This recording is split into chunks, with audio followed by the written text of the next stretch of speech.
Good morning class. आज से group of education online classes में आपका स्वागत है। आपको पता है हम क्या पढ़ रहे हैं, साइंस में पढ़ रहे हैं, केमिस्ट्री यानी कि रसायन विज्ञान। आज रसायन विज्ञान में हमारा टॉपिक है हमारे आसपास के पदार्थ, यानी कि हमारे जो चारों तरफ का वातावरण है उसमें किस तरह के पदार्थ मौजूद है उनके बारे में हम जानेंगे। तो आपको पता है पदार्थ की हमारी अवस्थाएं कितनी होती है। पदार्थ की 3 भौतिक अवस्थाएं होती हैं, ठोस, द्रव, गैस। और ठोस, द्रव, गैस हमारे क्या है, तीनों भौतिक अवस्थाएं हैं। तो आज हम ठोस, द्रव, गैस तीनों भौतिक अवस्थाओं के बारे में विस्तार से पढ़ेंगे। पहली अवस्था है हमारी ठोस अवस्था, यानी ठोस अवस्था किसे कहते हैं। आपको पता है जो वस्तु ठोस होती है पदार्थ, लेकिन पदार्थ की ठोस अवस्था में अणु बहुत पास होते हैं और अंतरा अणु स्थान कम होने से पारस्परिक आकर्षण बल अधिक होता है। इसका कहने का मतलब क्या है, जो हमारे जो पदार्थ होंगे तो वो ठोस होते हैं और उसमें जो अणु होते हैं वो क्या होते हैं, बहुत ही पास होते हैं और उनके बीच में जो रिक्त स्थान होता है उसे बोलते हैं अंतरा अणु स्थान कम होता है। यानी जो रिक्त स्थान होता है वो उसमें क्या होता है, बहुत ही कम होता है।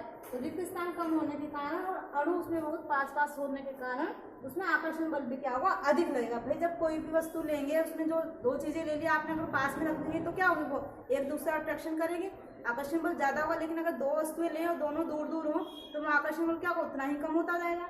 तो इसमें क्या है, अणु पास होते हैं और उनके बीच में रिक्त स्थान या अंतरा अणु स्थान कम होने के कारण इनमें आकर्षण बल अधिक होते हैं। यानी सबसे ज्यादा आकर्षण बल अगर पूछे किस पदार्थ की किस अवस्था में होते हैं तो सबसे ज्यादा आकर्षण बल भी ठोस अवस्था में होते हैं और इसमें अणु आपके पास होते हैं। दूसरी हमारी द्रव अवस्था। द्रव अवस्था क्या है, देखो ठोस अवस्था की तुलना में, यानी कि इसकी ठोस अवस्था की तुलना में द्रव के अणु दूर होते हैं। अंतरा आणविक बल इतना कम होता है कि तनिक सा बल लगाने पे वे विकृत हो जाते हैं। कहने का मतलब है जो ठोस वस्तुएं थी उसमें आकर्षण बल ज्यादा था और अणु भी उसमें पास थे, लेकिन उनकी तुलना में जो आपके द्रव होते हैं इसमें क्या होते हैं, अणु क्या होते हैं, दूर होते हैं। द्रव ले लो, पानी ले लो, उसमें क्या होंगे, उसके अणु दूर होंगे। तो जो द्रव होते हैं उसमें क्या होता है, अणु दूर होते हैं और उसमें अंतराणिक जो बल होता है, यानी उसके अणुओं के बीच को बल को हम अंतराणिक बल बोलते हैं।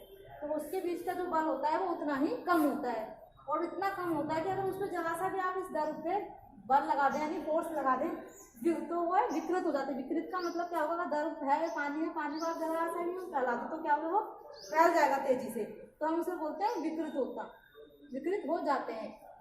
तो द्रव अवस्था किसे कहते हैं बच्चों, जिसमें अणु दूर होते हैं, उसमें आकर्षण बल भी बहुत कम होता है और उसे तनिक सा भी बल लगा दें तो विकृत हो जाते हैं, यानी कि वो फैल जाते हैं, गति करने लग जाते हैं। तो ये तो आपके हो गए ठोस और द्रव। तीसरी हमारी अवस्था आ गई गैसीय अवस्था, यानी गैसीय। तो गैस जिसे कहते हैं गैसीय अवस्था, तो ठोस एवं द्रव अवस्था की तुलना में गैस अवस्था के अणुओं के बीच की दूरी अधिक होती है। इनके बीच आकर्षण बल नगण्य होता है। नगण्य का मतलब क्या होता है, शून्य के बराबर, ना के बराबर। तो कहने का मतलब है ठोसों में सबसे ज्यादा आकर्षण बल था, द्रव में उससे कम था। जो गैस होगी उसमें बिल्कुल ही नगण्य होगा, यानी कि शून्य होगा आपका। और इसमें क्या है, अणु भी क्या होंगे, बहुत दूर होंगे। आपने गैस देखा, जैसे एलपीजी सिलेंडर होते हैं, गैस आपको दिखती है, उसमें क्या होते हैं, अणु क्या होते हैं, बहुत दूर होते हैं। यानी कि दूरी का मतलब होते हैं इनके बीच की जो दूरी होती है, डिस्टेंस, तो वो क्या होती है, बहुत अधिक होती है, दूर होती है। और उसमें आकर्षण बल जो अट्रैक्शन फोर्स होता है वो भी बहुत नगण्य होता है, यानी शून्य के बराबर या फिर ना के बराबर होता है। नेक्स्ट है गलनांक एवं गलन।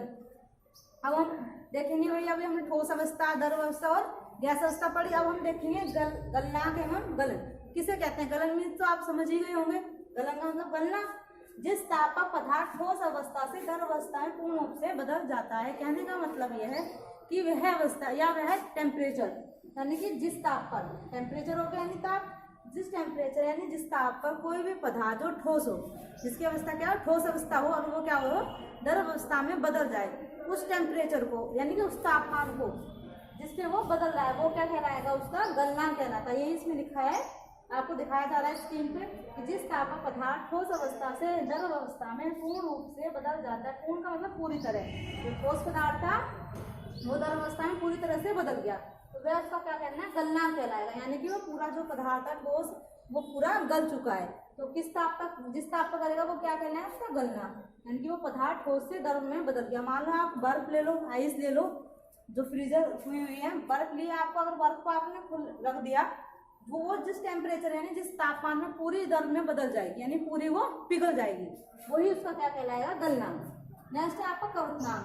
कवतनांक क्या होता है, किसी द्रव का कवतनांक वह निश्चित ताप होता है जिस पर उसका वाष्प दाब वायुमंडल दाब के बराबर हो जाता है और सारे द्रव में बुलबुले उठने लगते हैं। कहने का मतलब है कि कोई भी द्रव ले लिया, किसी द्रव का तापमान वह निश्चित ताप यानी फिक्स टेम्परेचर, निश्चित ताप है जिसपे उसका वाष्प दाब का मतलब कोई भी जो भाप होती है वो क्या करती है, आपको एक फोर्स लगाती है, दबाव लगाती है, प्रेशर डालती है, तो उसे बोलते हैं वाष्प दाब प्रेशर। वायुमंडलीय दाब यानी कि जो वायुमंडल का दाब है उसके बराबर हो जाता है उस सारे द्रव में क्या होते हैं, बुलबुले उठने लग जाते हैं। कहने का मतलब है जैसे कि आप किसी भी पात्र में या बर्तन में, मतलब दोनों एक ही मतलब है, पात्र कह दो या बर्तन कह दो, उसमें आपने पानी लिया, पानी को क्या करा आपने गर्म करोगे। अगर आप पानी को गर्म करोगे, उसे फिक्स टेम्परेचर पर गर्म कर दो, अधिक जो भी तापमान है अधिक तापमान में आप गर्म करोगे तो वो तापमान का कितना होना चाहिए, वायुमंडल ताप के बराबर होना चाहिए जब उसमें वाष्प यानी कि भाप बनने लग जाए। वाष्प का मतलब होता है भाप जो बनती है। आपने किसी भी पात्र में पानी ले लिया, उसको गर्म किया, उसको ढक दिया, जिस टेम्परेचर में वो भाप बनेगा तो भाप क्या होगी, उसमें जो स्टीम होगी वो क्या होगी, जिस बर्तन को आपने ढका है वो उस पर क्या होगी, विपरीत फोर्स लगाएगी यानी कि बल लगाएगी, प्रेशर डालेगी। तो जिस बर्तन को आपने ढका है उसकी जो प्लेट होगी या उसका जो भी ढक्कन होगा उस पर क्या होगा, बल लगेगा, दाब लगेगा, क्योंकि फिर वो उठेगा प्रेशर, नीचे से दाब डालेगा। मान लो कोई भी चीज है आपका, मान लो ये आपका पात्र है, इसमें पानी भर दिया आपने और यहाँ से आपने गर्म कर दिया और यहाँ से इसमें आपने ढक दिया है, तो ये क्या होगी, ऊपर की ओर क्या होगी, जो भाप है वो उस पर क्या कर रही है, दबाव डाल दिया यानी कि दाब डाली, तो दाब डालेगी तो ये क्या होगी, प्लेट ऊपर को उठेगी। तो इस जिस टेम्परेचर पर, फिक्स टेम्परेचर यानी कि निश्चित तापमान पर जिसपे ये वाष्प दाब वायुमंडलीय दाब के बराबर होता है तो वो क्या कहलाता है, वो सारे द्रव में बुलबुले उठने लगते यानी कि वो पानी जो होगा खोलने लगेगा वाष्प बनने के बाद, यानी कि पहले वाष्प बनेगी उसके बाद वो क्या होगा, उसका ताप क्या हो जाएगा, वायुमंडल दाब के बराबर हो जाएगा, तो वो पानी क्या होगा, खोलने लगेगा। तो वो ही आपका क्या कहलाएगा, क्वथनांक कहलाता है। कहने का मतलब यह है किसी द्रव का क्वथनांक वह निश्चित ताप होता है जिस पर उसका वाष्प दाब वायुमंडल दाब के बराबर हो जाता है और सारे द्रव में बुलबुले उठने लगते हैं। तो आज बच्चों हमने हमारे आसपास के पदार्थों के बारे में पढ़ा, इसमें हमने ठोस, द्रव, गैस अवस्थाएं पढ़ी हैं। आपको पता है 3 भौतिक अवस्थाएं, इनके बारे में हमने जाना कि ठोस अवस्था किसे कहते हैं, द्रव अवस्था किसे कहते हैं और गैस अवस्था किसे कहते हैं। उम्मीद है कि आपको अच्छे समझ आया होगा ठोस, द्रव, गैस।